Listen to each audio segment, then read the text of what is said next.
Bienvenue à toutes et à tous. Ce soir, on va parler de perles. On va faire un collier de perles avec les perles de sagesse de ma mère. Petites et grandes leçons de vie à savourer et à partager. C'est un petit recueil de Fleur Lise Monastès aux éditions du Souffle d'Or. Bonjour, bonsoir, Fleur Lise. Bonjour, bonsoir Joël. Mais Alors, nous, en tout cas, c'est le matin. tu es né en 63 au Québec et que tu vis en France depuis 87, que tu as Ouais. déjà écrit 2 livres, Au cœur du chant aux éditions Souffle d'Or en 2015 et Murmure au cœur d'Alzheimer, toujours chez Souffle d'Or en 2022. Tu te consacres à la transmission à travers différents stages. Tu fais aussi des formations et coaching ainsi qu'à l'écriture. Alors, on va commencer par la phrase qui est un peu à la fin du livre. Honore tes ancêtres pendant qu'ils sont vivants en apprenant leur sagesse. N'attends pas qu'ils soient partis pour les honorer de tes larmes. C'est un dicton de sagesse amérindienne. Et oui, que j'ai mis en conclusion du livre parce que, effectivement, je me suis rendu compte en écrivant ce livre que c'était, bien que je l'écrivais pour partager aux autres, la sagesse que j'avais reçue, que c'était un acte, fort pour honorer, ma mère de son vivant, ma mère voilà, qui a 85 ans, qui est en pleine forme. Et voilà, j'honorais cette transmission et je dis donc en retransmettant cette transmission, je l'honore aussi une deuxième fois. Alors, comme dirait ma mère, C'est mais ça. moi, on dit souvent, nous, comme disait ma grand-mère, Oui, c'est vrai. C'est vrai qu'on le dit peu souvent, comme dirait ma mère. C'est souvent la grand-mère. C'est en vrai. France, ouais, comme si la mère n'avait pas été présente. Enfin, c'est bizarre, mais Mhm, en ce qui me mhm. concerne, moi, c'est plutôt ma grand-mère qui m'a donné des choses. Ma mère se contentait à me dire que la vie était une tartine de et qu'on en mangeait un peu tous les jours. Je ne sais pas si tu la connais, cette formule. Non, non. Tu vois, une tartine de quoi? Et forcément, moi, cette phrase-là, elle me hérissait, quoi. C'était pas quelque chose de très bénéfique pour moi. Alors, comme dirait ma mère, quand tu dis ça, quand tu dis ou quand tu disais ça à des personnes que tu rencontrais, tu laissais passer un petit silence et les gens attendaient justement de savoir ce que disait ta mère. Oui, oui. Alors, juste, je vais répondre à ta question, mais je vais faire un lien avec le fait que souvent on dit que c'est la sagesse de nos grands-parents, parce qu'en fait, ma mère, je dis dans le livre, j'ai eu deux mères. J'ai eu une première mère avec laquelle j'ai grandi jusqu'à l'âge de 40 ans. Puis à 40 ans, elle a entrepris un chemin de croissance, de guérison et de conscience. Et ma mère s'est transformée.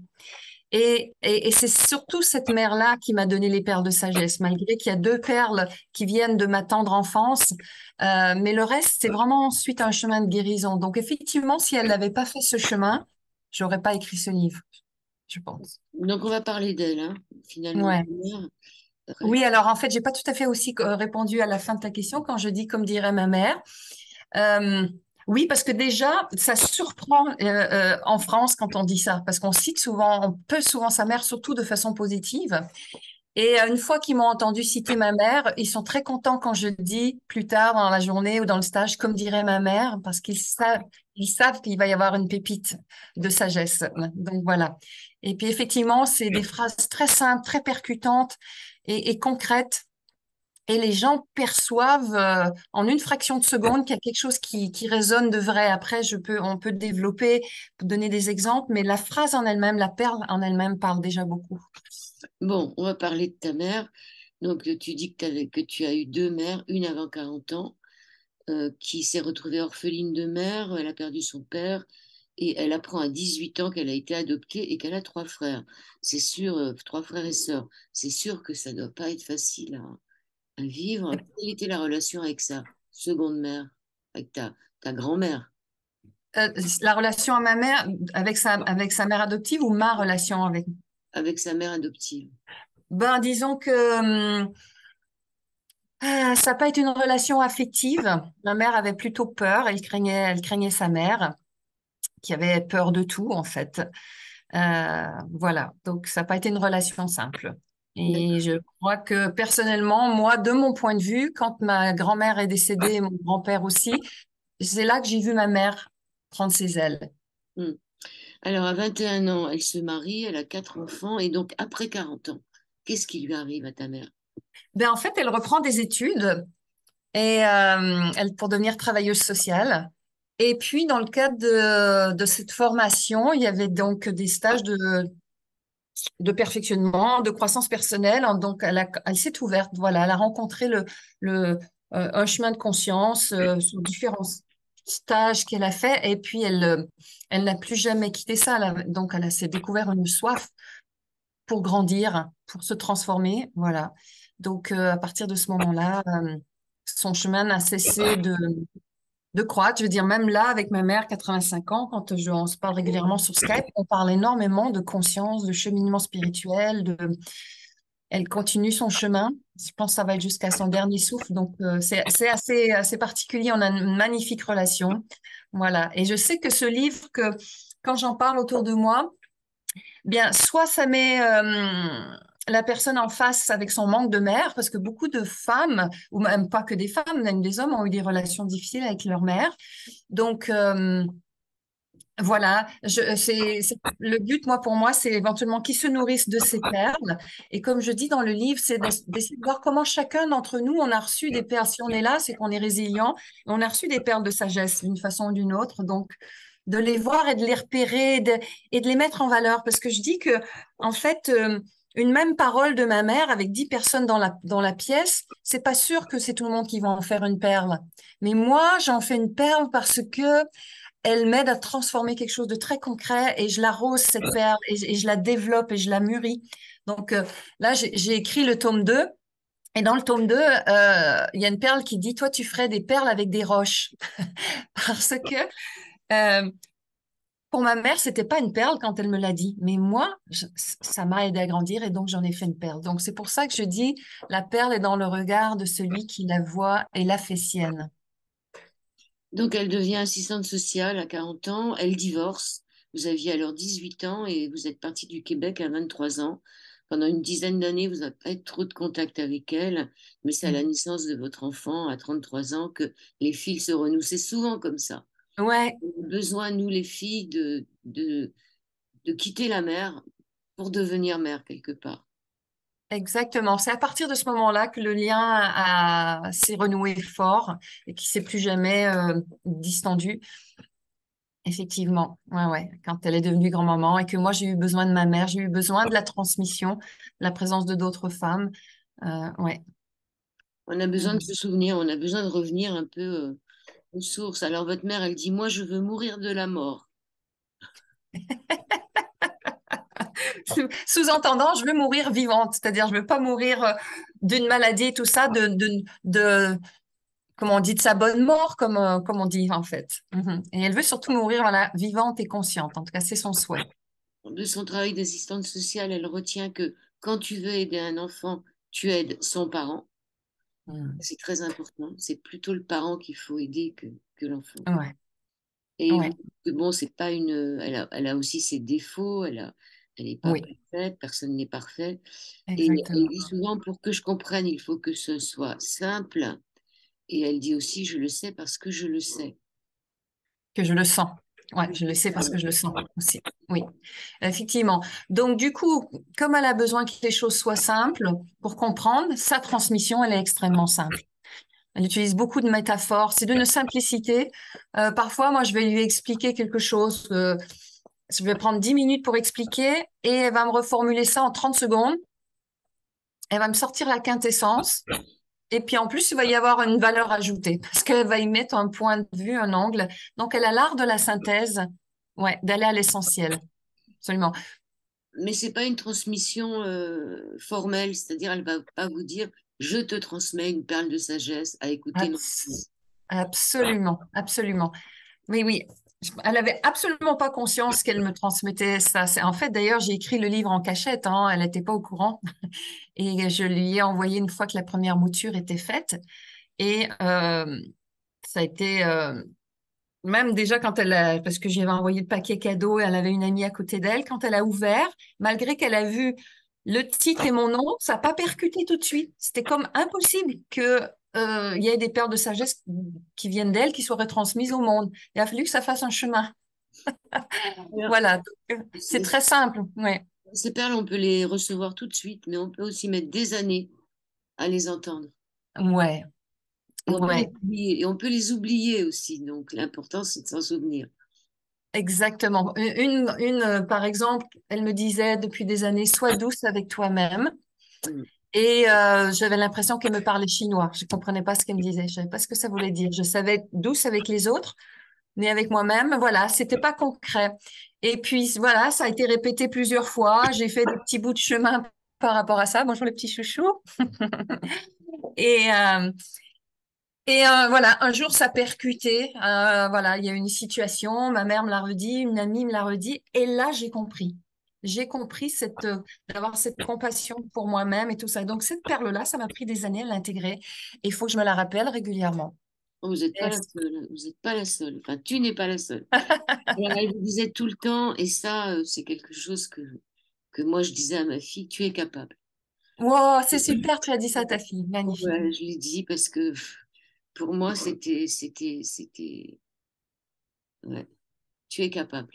Oui, c'est la première perle, effectivement, qui commence le livre. C'est la perle que j'ai entendue depuis ma tendre enfance et qui a le plus impacté ma vie, donc depuis, parce que j'ai bientôt 60 ans.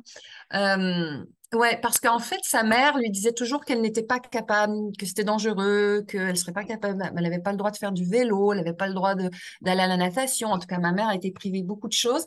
Et donc, elle est allée dans le sens inverse. Et voilà, à 3 ans, je voulais descendre l'escalier de fer forgé en dehors de notre appartement. Et elle me laissait faire toute seule. Et ma grand-mère disait, mais tu es folle, tu es inconsciente de la laisser descendre toute seule. Puis ma mère disait, je lui ai montré, elle est capable. Et ça, j'ai vraiment senti ça. Et donc, ça m'a permis vraiment de développer mon instinct d'exploration très fort parce qu'il faut avoir cette confiance. Il faut que quelqu'un ait aussi confiance en nous pour nourrir cette confiance. Et donc, oui, j'ai un instinct d'exploration et j'ai un instinct de, d'exploreuse très audacieuse. Donc, c'est grâce à ça. Oui. Ouais, moi, ma fille, elle dit la même chose à ses enfants, donc je suis très contente. Ah, c'est merveilleux, c'est merveilleux. Donc, si on n'a pas reçu cette perle, ben justement, c'est de commencer à se la donner à soi-même. Et voilà, je suis capable, ou d'avoir besoin de soutien aussi, parfois une amie, quelqu'un qui dit oui, tu es capable, viens, je vais t'aider, je vais t'encourager. Donc, pour réhabiliter ce message, parce qu'il y a eu des injonctions négatives, hein, donc tu n'es pas capable, si t'es pas parfait, tu fais pas, etc. Donc, il faut le pouvoir de la répétition pour soi, et puis après le transmettre à nos enfants. Même si on ne l'a pas eu jusqu'à maintenant, toutes ces perles, on peut les intégrer maintenant. Mm. Tu peux le faire. Alors, le ciel est la limite. Oui, The Sky's the Limit. Dans le livre, je donne quelques titres de perles en anglais parce que comme on parle anglais aussi avec ma mère, j'ai reçu cette perle en anglais, donc je donne la traduction en français. Ça veut dire, c'est une expression en anglais qui dit, bon, le ciel est la limite, mais ça veut dire qu'il n'y a pas de limite en fait. Et donc, cette perle couplée à Tu es capable, c'était assez explosif, c'est-à-dire beaucoup d'audace, qu'il n'y a pas de limite. Donc, c'est vrai que j'ai osé beaucoup de choses. Ma mère disait toujours, tu vendrais un frigo à un Esquimau. Donc, j'ai jamais été dans le commerce, hein. Oui, donc voilà. Du coup, moi, j'ai fait beaucoup de choses dans ma vie, j'ai osé et j'ai pas attendu d'être parfaite. Voilà. Et c'est comme ça que j'ai développé beaucoup de choses en autodidacte. Voilà. Alors, bon, il y a quelques phrases en anglais qui sont traduites en français et quelques phrases en parlure québécoise. Québécois. Oui, oui. Oui, oui. En fait, comme j'écrivais ce livre à la fois pour les Français et les Québécois, au début, je mettais beaucoup plus d'expressions québécoises, mais j'en ai enlevé un petit peu parce qu'il fallait toujours que je traduise. Mais bien sûr, quand ma mère me disait, elle me disait pas tu es capable, elle me disait t'es capable. Ça, c'était comme ça que ça se prononçait en québécois. Ou il y a il y a une perle qui dit je prends la parole puis je ne dis rien. Ben, ma mère, elle me disait je prends la parole puis je dis rien. Voilà. Donc, et Ouais, pour les alors, Français. celle-là, elle veut dire quoi? C'est tourner cette fois sa langue dans la bouche ou savoir se taire? En fait, parfois je prends la parole et je ne dis rien, c'est-à-dire c'est de regarder avec conscience dans la situation X si c'est mieux d'offrir ma parole ou mon silence. Et parfois, c'est mon silence. Et mon silence pour différentes raisons, parce que je suis en réaction. Je suis dans la réaction émotionnelle, c'est pas le moment. Peut-être que l'autre personne n'est pas prête à l'entendre maintenant, donc je fais silence. Peut-être que je sens que j'ai pas encore la bonne formulation, il faut que je retravaille un peu sur la façon de le dire, donc je le dis pas maintenant. Parce que c'est pas utile d'être dit là, ça sera pas reçu. Donc il y a plein de raisons qui fait que parfois je prends la parole et je ne dis rien. J'adore ce, c'est antinomique, mais c'est paradoxal mais ça parle. C'est Mm. la même phrase que je vais y penser, je te reviens plus tard. Ah voilà, je vais y penser, je te reviens plus tard. Non, c'est pas tout à fait pareil, mais il y a une notion de patience. C'est que moi j'ai une nature assez rapide, spontanée, réactive. Et je me rappellerai toujours de cette fois où j'avais demandé quelque chose à ma mère et je voulais avoir la réponse tout de suite. Puis c'est là qu'elle m'a dit tout tranquillement, je vais y penser, puis je vais te revenir plus tard. Là, tu sais, voilà. Et du coup, ça m'a enseigné, d'une part, la patience, mais aussi ça m'a donné la permission moi-même d'être pas obligée, de ne pas être obligée de donner une réponse tout de suite que parfois j'ai pu regretter après parce que je suis allée trop vite. Donc, c'est une invitation à prendre un peu de temps pour sentir ce qui se joue. Est-ce qu'il y a des hésitations? Est-ce que ça dit oui partout?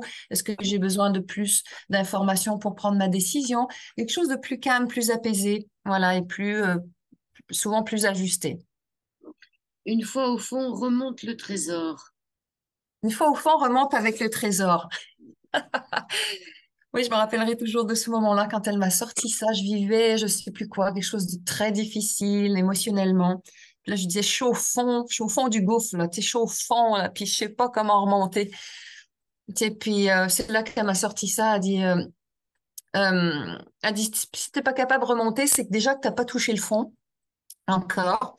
Et parce que c'est en touchant le fond qu'on peut se donner un appui pour remonter, mais surtout quand tu touches le fond, fais en sorte de remonter avec le trésor, c'est-à-dire avec la leçon, avec l'apprentissage qu'il y a dans l'épreuve, qu'il y a dans toute épreuve, Une qui autre, peut y avoir, parce que des fois, on peut ne pas faire le chemin pour trouver le cadeau, mais il y a un cadeau et ça rend l'épreuve plus douce. il y a en même temps fait en sorte que ta leçon vaille au moins 3 000 euros. Ouais. Bon, je l'ai pas traduit en dollars canadiens, mais on peut le traduire dans toutes les devises, parce que j'espère que le livre sera lu dans plusieurs pays. En fait, pour faire court, j'avais fait tout un voyage dans des pays lointains pour faire un certain stage retraite et tout ça. Ça s'est mal passé. J'explique ça dans le livre. J'ai quitté la retraite avant, je suis revenue, et, euh, et je suis rentrée chez moi. J'ai appelé ma mère en pleurant, en chialant, comme on dit. Ouais, maman, j'ai perdu 15 jours de ma vie. Et en plus, le voyage, ça m'a coûté 3 000 euros. Et elle me dit, eh ben, ma fille, fais en sorte que la leçon vaille au moins 3 000 euros. Waouh! C'est-à-dire, c'est fait de toute façon, mais fais en sorte que ça valait le déplacement, ça valait la souffrance, ça valait l'énergie. Et effectivement, j'en ai fait une leçon qui valait au moins 3 000 euros voilà, vous lirez, vous découvrirez dans la perle. Donc, voilà, et je sors souvent cette perle à des gens qui me disent, voilà, dernièrement, une amie, ouais, je me suis fait avoir pour un site internet et tout, j'ai pas choisi la bonne personne, tati tata, ça m'a coûté tant. Mais c'est pas nécessairement qu'en argent, mais en énergie. J'ai dit, ben, fais en sorte que ta leçon vale. Et ça percute. C'est-à-dire, OK, comment je peux grandir de ça pour éviter que plus tard, ça me coûte encore plus cher si j'ai pas encore pris la leçon maintenant. Oui, c'est sûr. Dans le grand plan, cela devait se passer comme cela, car cela s'est passé comme cela, ou cela devait ne pas se passer comme cela, car voilà. Voilà. C'est la notion du grand plan. Ça, c'est sa notion. C'est dans le grand plan ou c'est pas dans le grand plan. Voilà, c'est une croyance qui est là, qu'on peut avoir ou pas avoir. Mais moi, à chaque fois que je l'entends, ça me fait du bien. Ça m'aide à accepter. Par exemple, si je veux quelque chose puis que j'y arrive pas, une opportunité, une relation, puis voilà, j'ai tout fait qui était en mon pouvoir et j'y arrive pas, mais elle me dit, bah écoute, c'était dans le grand plan que ça arrive pas, du coup. Ou bien que ça arrive, hein, qu'il y a un accident qui arrive et puis c'est arrivé, on peut rien y changer. Quand on ne peut rien y changer, c'est là, c'est dans le grand plan. Et qu'est-ce qu'on en fait avec ça? Et derrière le grand plan, elle a aussi cette autre notion de l'intention aimante de la vie. Et ça me fait toujours du bien de l'entendre ou de me le redire. C'est que, par exemple, moi, j'ai eu une grave entorse du genou dernièrement, il y a quelques mois, avec rupture du ligament croisé, un gros, gros truc.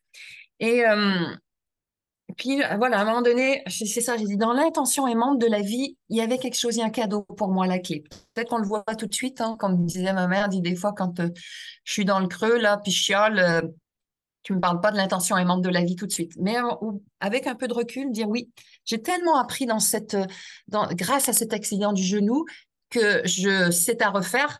Euh, en choisir ne pas avoir l'accident et ne pas avoir la leçon, je préfère avoir à nouveau l'accident tellement la leçon était riche. J'en ai fait quelque chose de riche. Donc, dans le grand plan. Et il y a plein de petites perles qui vont autour de ça, notamment comme la vie fait des lignes droites avec des lignes croches. Ben, la ligne croche, c'était ça, c'était mon entorse du genou, hein, c'est-à-dire que c'est pas quelque chose que j'ai vraiment envie qu'il se passe, mais au long cours, ça a du sens et ça m'a permis de cheminer. Ce n'est pas en tirant sur une fleur que l'on la fait pousser.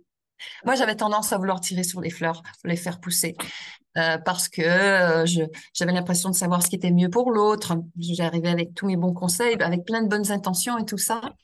Et c'est là qu'elle m'a dit, on fait pas, voilà, c'est pas en tirant sur une fleur qu'on la fait pousser. C'est-à-dire que chacun a son propre rythme, chacun a son propre chemin de croissance. Voilà, on peut éventuellement offrir, ou symboliquement ouvrir les bras, j'ai de l'eau, j'ai du soleil, j'ai de la chaleur. Voilà. Mais si la personne en veut, oui. Si la personne n'en veut pas, je ne sais pas moi vraiment ce qui est mieux pour l'autre.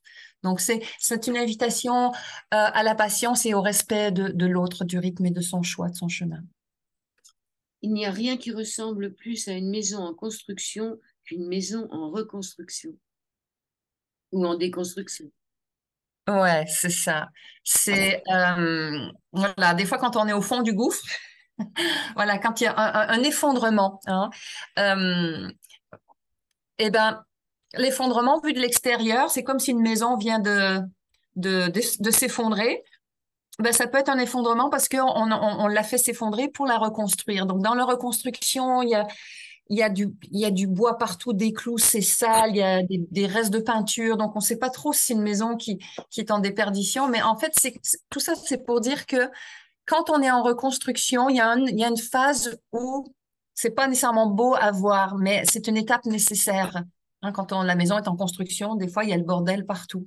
Mais le fait de se rappeler qu'on est en construction, par exemple, quelqu'un qui vient de vivre une séparation douloureuse, etc., ben, est en train de se reconstruire. C'est pas toujours confortable, mais j'œuvre à ma reconstruction. Et d'avoir le projet comme ça en vue, en objectif, nous permet de garder le cap, en fait, et garder la confiance. Rejoins la race humaine. Ouais. Quand elle me l'a dit en anglais, Join the Human Race. C'était que je pense que je devais lui parler à l'époque, mon fils était petit, d'erreurs que j'avais fait, dont je prenais conscience, puis je me sentais coupable. Et c'est là qu'elle m'a dit, mais rejoins la race humaine, t'es pas parfaite. Voilà, on fait tous des erreurs. Après, on peut voir comment les réparer, comment éviter des prochaines erreurs. Mais là, c'était juste l'accueil de, OK, je suis imparfaite. Lorsqu'elle était assistante sociale, elle donnait une métaphore des trois fontaines. Oui, elle a donné cette métaphore des trois fontaines.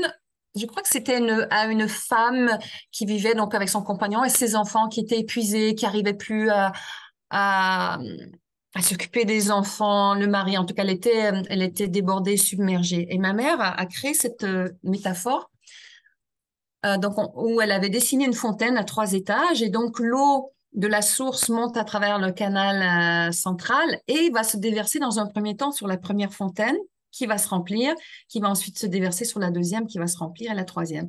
Et là, dans ce cas-là, elle lui avait dit, la première fontaine qui a besoin de se remplir, c'est toi. Tu dois te nourrir toi, tu dois te ressourcer toi, prendre soin de toi et de tes besoins. Et toi, quand tu vas être pleine, ben, cette fontaine, elle va se déverser, elle va pouvoir aller remplir l'espace du couple.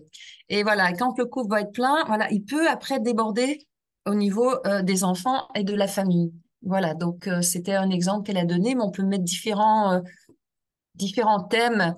Par exemple, une personne peut dire, moi en ce moment, j'ai vraiment besoin de nourrir ma créativité. Ça pourrait être sa première fontaine. J'ai besoin de nourrir ma créativité ou ma spiritualité ou mon ressourcement physique. Et ensuite, je pourrais mettre dans une deuxième fontaine. C'est d'identifier ses priorités et un certain ordre, voilà, pour que ça soit équilibré dans la C'est totalité. très belle image.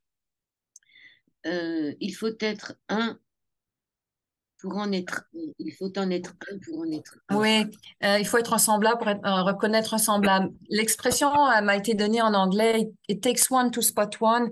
Il en faut un pour en repérer un. C'est-à-dire que euh, et en l'occurrence, pour moi, elle m'a dit ça à un moment où je voyais les qualités d'une autre personne, voilà, que j'adorais. Je lui dis, waouh, j'adore ceci, j'adore cela. Puis elle m'a dit, mais en fait, it takes one to spot one. Il faut être semblable pour reconnaître. Donc, moi, si je pouvais voir toutes ces qualités en l'autre et les apprécier, ça voulait dire que aussi je les avais en moi, plus ou moins développées, mais je les avais en moi. Et la même chose, c'est que, par exemple, si je souhaite être appréciée pour ma créativité, par exemple, bah, si quelqu'un n'a pas développé sa créativité, ne le valorise pas, va pas nécessairement me reconnaître et vibrer avec moi au niveau de la créativité. Donc, me dire, bah, voilà, j'attirerai à moi ceux qui vibrent à ma vibration, en fait. C'est ça aussi. Il faut être Oui, semblable. sauf que lorsqu'on voit des choses pas belles chez l'autre, c'est qu'on les a aussi en soi. Les repérer, Ouais. et ça revient à dire après ce qu'elle vous disait, efface et reformule. Alors, quand j'avais une expression, par exemple, je dis, ah, je suis fatiguée, ben, elle va me dire, efface et reformule. Je suis en besoin de repos. Voilà. Donc, c'est en fait une petite nuance parce qu'on sait que la parole aussi impacte le subconscient et tout ça. Donc, euh, par exemple, si je dis, je voudrais je voudrais aider les gens à accompagner les personnes vulnérables d'une certaine façon. Et là, elle va me dire, alors, il y a un petit mot, tu peux effacer, tu peux reformuler encore mieux, tu pourrais dire, je vais aider les personnes à mieux accompagner. Voilà, c'est une petite phrase en plus qui permet de plus de subtilité, de délicatesse. Et elle-même, hein, quand elle s'entend parler, je sais pas, là, j'ai pas d'idée en tête, mais qu'elle va sortir une phrase qui a du négatif, elle va dire Suzanne, c'est le prénom de ma mère, efface et reformule. Voilà. Donc, c'est pas grave, on fait une erreur avec de la conscience, on l'efface et on reformule tout de suite. Oui, Tout simple. elle vous dit aussi, veux-tu un avis non sollicité? Ça, Ah, ça c'est très intéressant parce qu'on a tendance à donner notre avis sans que l'autre nous l'ait demandé. exactement. Ça, une paire de perles.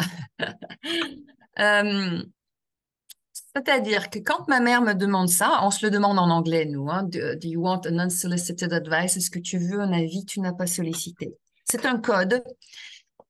Si c'est elle qui me pose cette question, quand elle me pose cette question, je sais qu'elle a un point de vue, qu'elle voit des choses que je ne vois pas nécessairement ou pas de cette façon-là. Ça va être un avis qui va être peut-être sensible. Et elle me demande déjà la permission. Est-ce que je suis ouverte et disponible maintenant à entendre ça?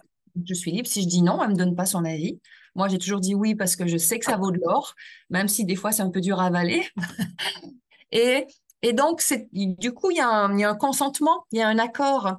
Et c'est dit avec bienveillance. Voilà. Et donc, ça permet et je pense que c'est un code qu'on peut avoir entre amis intimes ou des personnes de qui on est très, très proche. Parce que moi-même aussi, des fois, je vois des choses avant que je disais sans demander sans demander à l'autre s'il avait envie. Maintenant, je demande. Et du coup, ça permet les meilleures conditions pour que moi aussi, je me mette quand je fais cet avis non sollicité, je suis avec beaucoup de bienveillance, je suis pas dans la réaction, une intention positive et la personne se met en condition pour recevoir. Et puis, du coup, après, on peut échanger. C'est très, très riche. Crève de faim, je t'aime, maman. Racontez l'histoire. Oui. Alors, ça, en fait, ma mère, m'a raconté cette histoire. En fait, c'est une histoire qui vient pas d'elle, donc je vais la résumer, mais juste pour dire pourquoi elle me l'a dit. Je pense que c'était en lien, et oui, avec mon fils au niveau de l'éducation. Et c'était difficile pour moi de lui dire non par rapport à quelque chose. Et donc, elle voulait me donner un exemple de ce qu'on appelle en anglais le tough love, c'est-à-dire l'amour un peu rude, mais de l'amour qui sait dire non, qui sait mettre des limites aussi. Et donc, c'est une histoire vraie. En fait, c'est un gars qui est devenu auteur, qui a raconté cette histoire. Quand il était, voilà, 17, 18 ans, jeune adulte, il est parti en voyage pendant quelques mois et sa mère lui a donné un certain montant d'argent pour, on va dire, je ne me rappelle plus, 3 mois. Puis c'était suffisant pour les 3 mois. Elle savait son fils très dépensier, mais il lui a dit, je te donne que ça et tu te débrouilles avec ça. Et donc, il est parti, mais c'était il y a longtemps, c'est il y a 40 ans, donc il n'y avait pas de téléphone et tout, donc c'était l'époque des télégrammes. Au bout de 3 semaines ou un mois, il envoie un télégramme à sa mère qui lui dit, Maman, je crève de faim, donc je n'ai plus d'argent, je crève de faim, je t'aime, ton fils. Donc, un petit chantage affectif.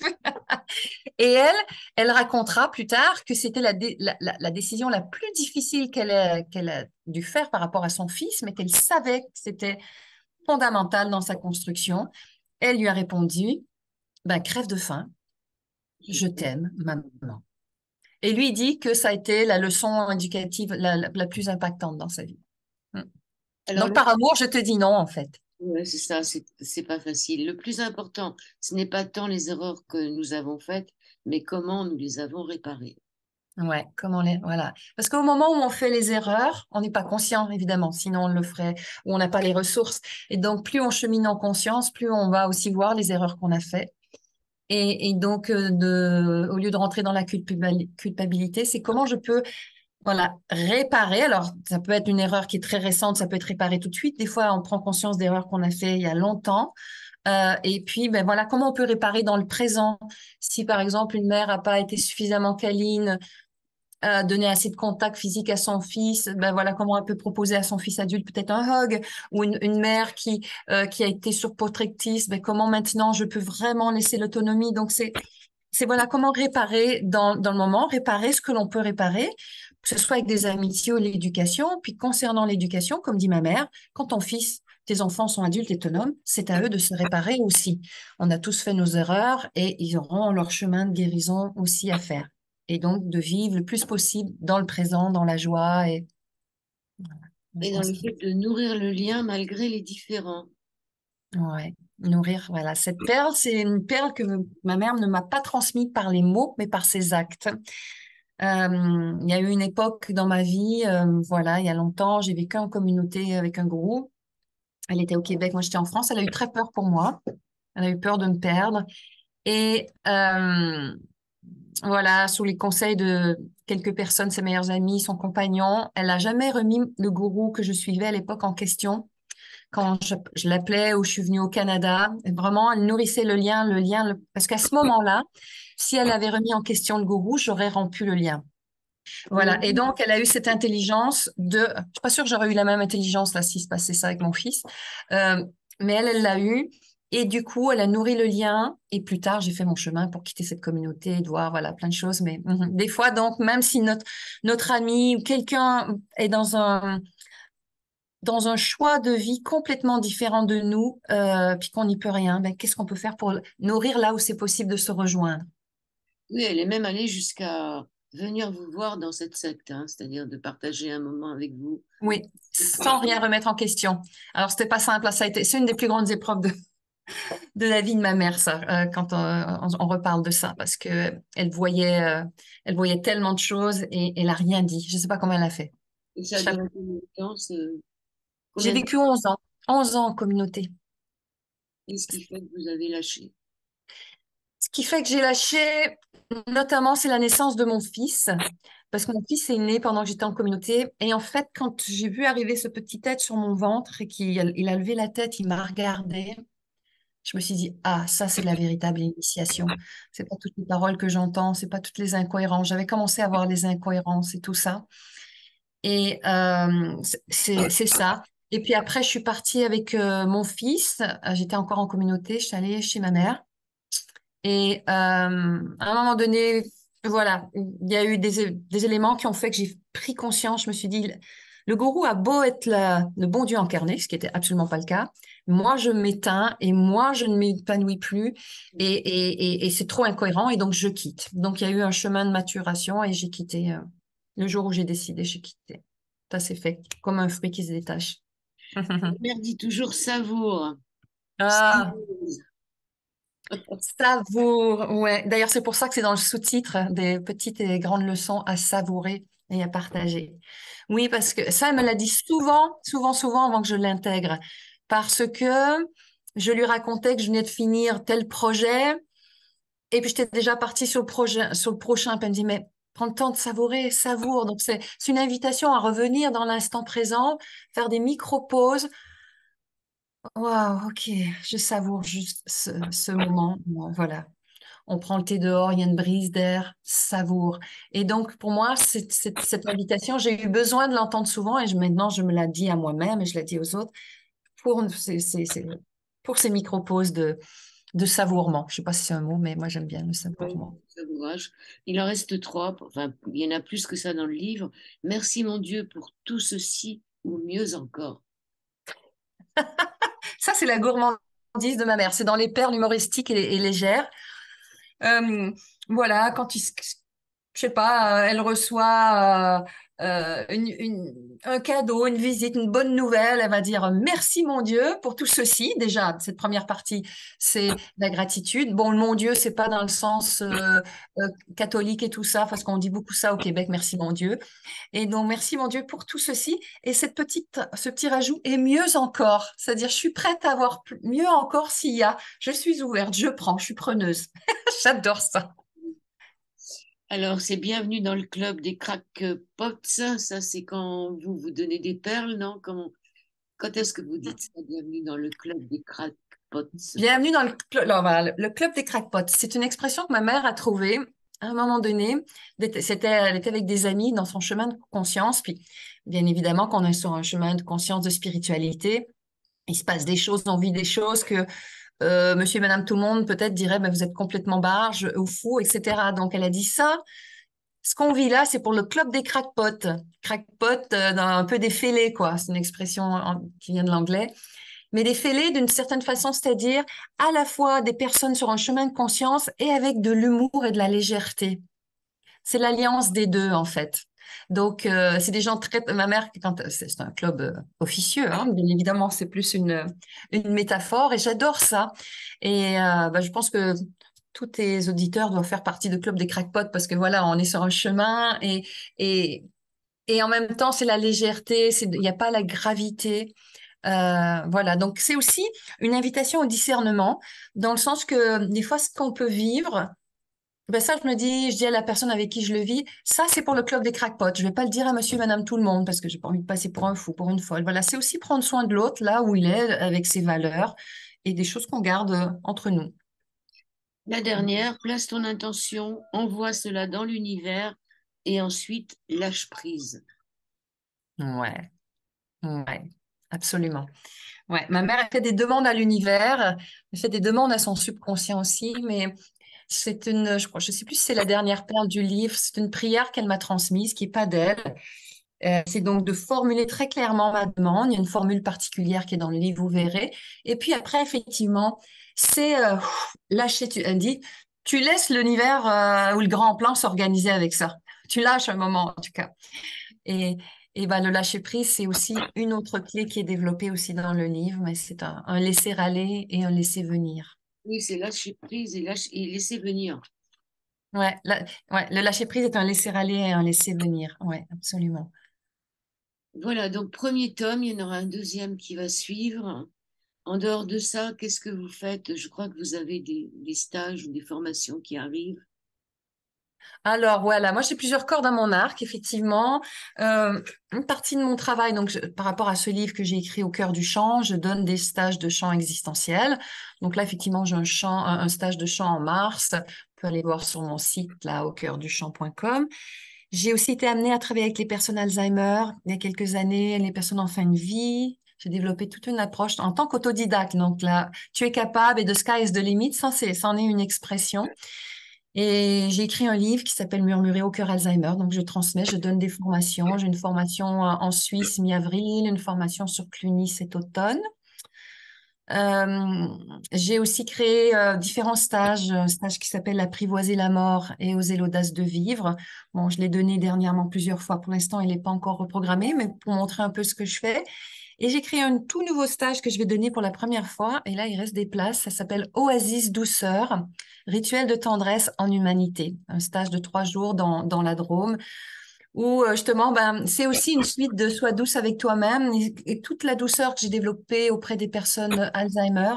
Comment se donner cette énergie sacrée de la douceur, hein, la douceur qui ouvre les cœurs, qui ouvre à la sensibilité, qui ouvre à la transcendance pour soi et dans le lien avec les autres. Donc, on va aller expérimenter, se donner cette douceur, à la douceur de la respiration, de la voix chantée, de la parole, du regard, du contact, de la danse, donc de plusieurs choses. Voilà, c'est un stage qui me tient beaucoup à cœur. Je pense qu'on a besoin de s'offrir ça, autant les hommes que les femmes.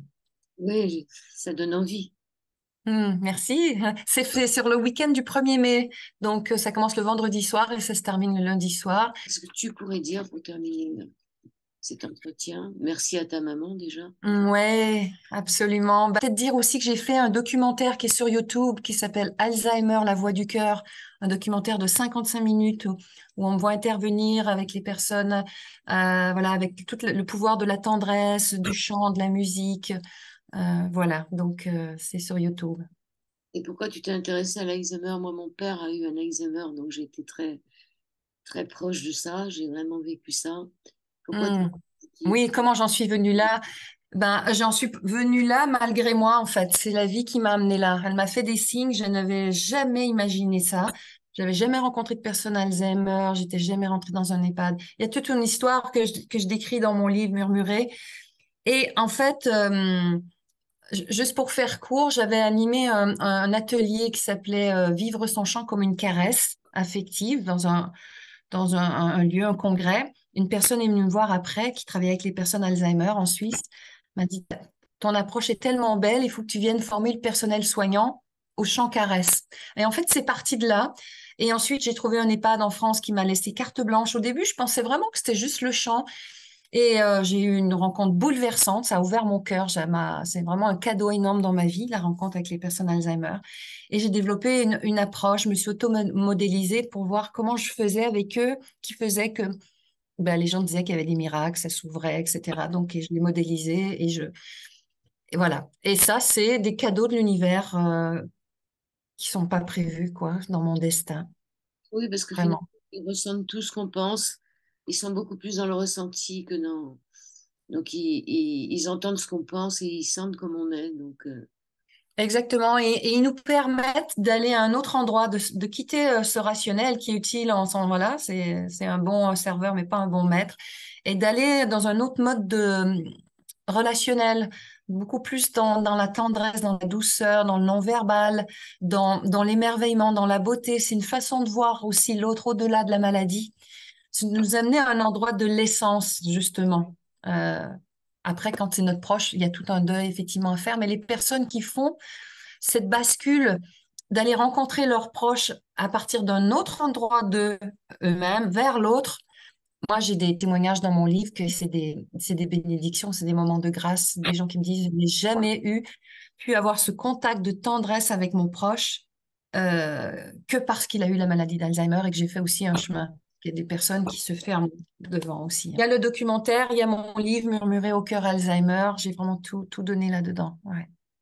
merci Fleur, Lise Monastès, 40 Mm. périodes de sagesse d'une mère canadienne à sa fille, bon sens et humour québécois à partager sans modération. Oui, et puis juste peut-être dire que le livre est édité au Québec par un autre éditeur, le Dauphin Blanc, parce qu'éventuellement cette vidéo, c'est l'écouter au Québec, et le livre sort la semaine prochaine Au dauphin blanc. au Dauphin Blanc. Sinon, vous l'avez au souffle d'or. Souffle d'or pour le reste du monde. Oui. Merci beaucoup, Lise. Avec joie, puis au plaisir d'avoir vos commentaires, vos questions. Merci beaucoup pour la qualité de ta présence et de tes questions. Merci, ça fait un Merci plaisir, Joël.